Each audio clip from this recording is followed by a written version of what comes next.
Song's an absolute fucking banger. So is As Alive As You Need Me to Be, or Want Me to Be, I don't remember. And then there's one called I Bet You Feel, or whatever the fuck, I don't remember. I Bet You Feel This Dick. And then there's one called, I don't remember. There's 4 songs. So there's a new 9 Inch Nails album. That's what they said. Disney said the new Tron soundtrack is going to be a legit 9 Inch Nails album. So I figured there's going to be like a fuckload. There's going to be an album. An album. Let me list off all the 9 Inch Nails albums so far. Pretty Hate Machine. Most of us consider Broken to be an album. The Downward Spiral. The Fragile. With Teeth. Year Zero. The Slip, which we consider an album. Hesitation Marks. And then we consider the trilogy of EPs. We consider that one album. Just released in 3 parts for some reason. You notice how I didn't say Ghosts? Nobody considers that like an album if you're going to list off the albums. What is this truck doing, bro? Obviously not getting over. So Tron came out. The Tron album came out, and it has only 4 songs on it, and then the other 20 tracks are instrumentals. And one of those 4 songs hits me in the heart really hard, and I can't listen to it without tearing up. So that's cool. Thanks, Trent.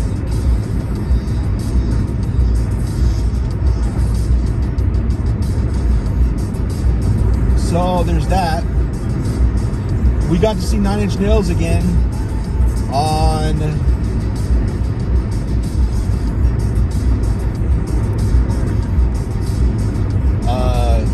September 16th in Phoenix. And right now it's like the 26th or something. I don't know. It's been a couple weeks. And it was weird because usually they play a bunch of like electronic and trip hop and industrial stuff before they play, but this time it was all really weird shit, and like the lights weren't on, and it was like they had these their production this time had a stage in the middle they called the B stage, and then the A stage was the main stage, and then they had these 2 light bars all the way down the middle of the pit over the top of the over the top. So before the show started, the lights were out, and those light bars were on red. So the whole bottom of the auditorium was red. So the pit and everybody down there was all red. And then the cube down there, I don't know if people just didn't watch Tron or what, but that cube and the red lights and all that shit, it felt obvious to me that there was a big Tron influence because 9 Inch Nails made the Tron album, and that shit's coming out. It came out the last day of the tour. So I mean, fucking duh. That 9 Inch Nails tour was Tron oriented. I didn't say Tron themed. I said oriented, because that's what all that shit was pointing at.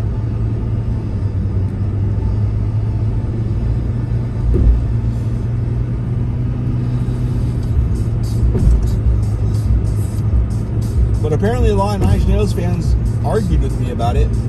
I'm like, alright. I'm not sure they were paying attention or thought about it at all. There's a lot of that shade of red in the Tron and all that, Tron areas and all that. There's a lot of that shade of red all over the whole production. And solidly on the crowd for an hour before they played. Fucking duh. But anyway.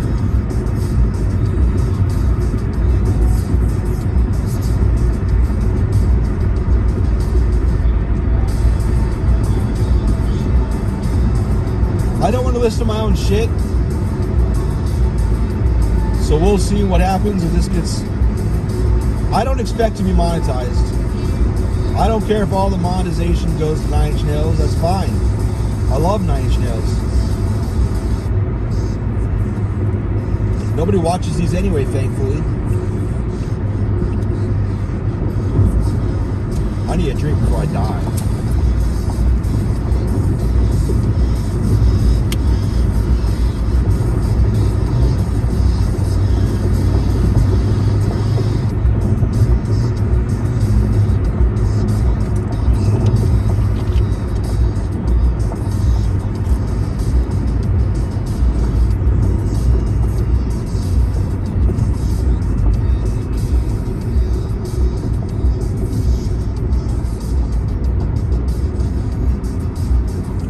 So, that's one of 2 things I figured I should make a video and talk about.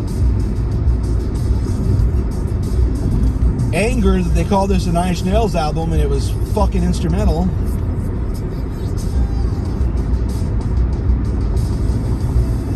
Great fucking soundtrack though. I mean, amazing Tron soundtrack. God damn. And some of the best fucking 9 Inch Nails songs that have come out in 20 years. So fucking good. God damn. But anyway, it sucks there's only like, there's not, it's, I want an album. I want a fucking new album. Okay? Not a new soundtrack. I love their soundtrack work. I want a new fucking album. Anyway. Oh, I got an Alessandro Cortini pick.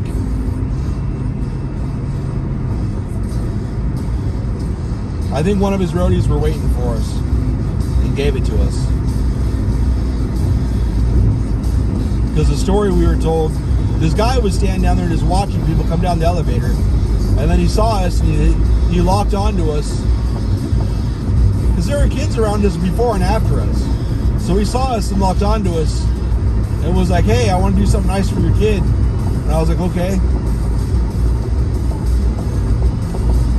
And he gave us, he gave Lily a pick. And he said Trent was walking down and gave this to me when he was walking between stages. Because he goes back and forth between stages. Because the way the concert went was, the opening act is this German DJ named Boys Noise.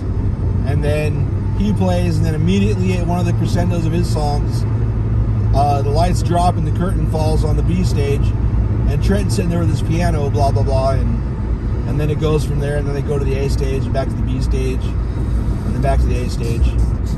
But anyway,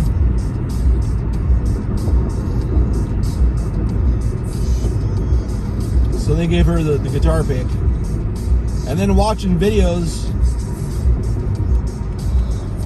Alessandro looked up to where we were sitting. I was the only motherfucker in that whole, like anybody. Nobody was standing up the whole time in any of the seats on that side. But I couldn't sit down. There's no way I can sit through a 9 Inch Nails show. Are you fucking kidding me? God damn. I'm lucky I didn't lose my shit. I didn't cry. I didn't start fucking headbanging around and shit. I kept my cool. Maybe, I think I did. I don't know. The people around me might have a different story. But anyway, I saw him look up towards where I was at like 5 times. So maybe he had his roadie like, that guy, get him a fucking guitar pick. But maybe not. Maybe that's actually, maybe he was telling the truth. But why would Trent be giving out Alessandro guitar picks? But anyway, or maybe Trent was playing with it. I don't know. Alessandro's got these picks that say, it's like an in logo, but it's LOL, and the second L is backwards, and it says AC. But anyway, I'm blowing all my time to talk about the other thing. So there's a lot of assholes on right-wing media. A lot of them. those fucking obnoxious twins, fucking Charlie Kirk and fucking that guy that wants to fuck his sister. I can never remember his name anymore. My brain blocked him out. His sister is okay looking and got big old titties. What's his name? Ben Shapiro. His sister's really pretty. But you should never fucking admit to fantasizing about your sister. The fuck is wrong with you, dude? Then Glenn Beck, and you can argue Alex Jones, but he's more anti-authority than right-wing. I know there's a bunch of them I'm forgetting. But one of those guys, what's the other guy? But anyway, one of those guys was doing his usual shtick where he likes to go out and bully people in crowds and argue with them and debate with them. And like either it'll piss them off to the point where they can't really talk anymore and he goes to the next one, or which is the majority of how it goes. And once in a while, they'll get an actual debater that knows their shit. And if you know your shit, you can stay calm. You can mop your floor with this guy real fucking easy. Because he's fucking terrible. His arguments are bad. And he's a racist douchebag. I just know him through his debates. If you can call them fucking debates. Because whenever he starts not looking good, whenever he starts losing, he always says, that's all the time we gotta go to the next person. He always cuts them off. It happens all the time. He's got this really long, diatribe he goes on about mass shootings, where he'll say, including or not including gang violence. And then the next thing he says is, the majority of all shootings are black, gang shootings. And then he goes on to talk about, there's a father in the household, blah, blah, blah, blah, blah. But he rewrites it. He rewrites the whole argument to black people. It's what he always does. I've seen him do this probably 30 times. It's always the same series of back and forth. And a lot of the people fall for it. Because they don't really watch him, I guess. And they don't know what to expect. So he said the including or not including gang violence, and then immediately got shot. Like he was instantly dead. One shot, instantly dead.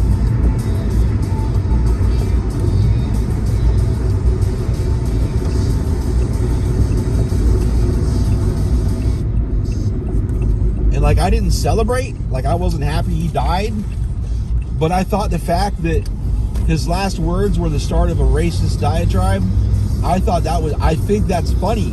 That's funny as fuck. Because that's like karma, dude. That's karma. Like you start going into a racist line of argument and then you die. That's funny. And that's how I'm gonna die, I'm sure. I'm sure somebody's gonna come up, because I'm always sarcastic. Somebody's gonna fucking walk up to me and say something, and I'm gonna mock them or something because they're gonna say something dumb. Like, you vote for Trump? I'm like, no, I don't vote for pedophiles. And then I'm gonna get shot in the fucking face. I know that's gonna happen. I know I'm gonna die like that. I'm gonna say something dumb. Or like, for example, on the back of my car, I've got a sticker that says cult. C-U-L-T, and the C has Trump hair, and it's on top of an American flag. So I'm sure, I've only had 3 people complain so far. I know people at work are mad about it, I'm sure. There's Trumpers at work, I'm sure they don't like it, but they've never said anything to me. I've had 3 people in traffic bitch at me, through their open window. No, 2 were through windows. 1 was a dude standing on the side of the road.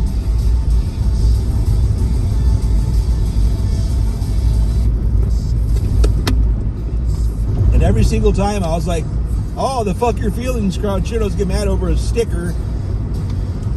And And the both cars rolled up their window and drove off. One of which should not have ran a red light. And the guy at the gas station started mumbling and walked away. That's what I said to all three of them.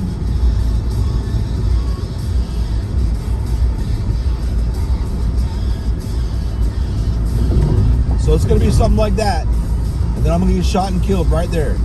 I'm sure that's how I'm going to die. So I'm no better than Charlie Kirk. I said the name. I'm no better. Everyone knows who the fuck I'm talking about. This stupid fucking asshole. Well, so I guess there's a lot of people that really love him, and you hear him talk about him. He's the best guy in the world. And some of these people I just cannot believe would agree with all of his stupid fucking points. Maybe on abortion, but not the racism shit. And he goes into a lot of different racist shit. He's got a lot of racist talking points. I can't believe that they subscribe to all that. So he's got a podcast though, and he does other shit. I've never seen that other shit.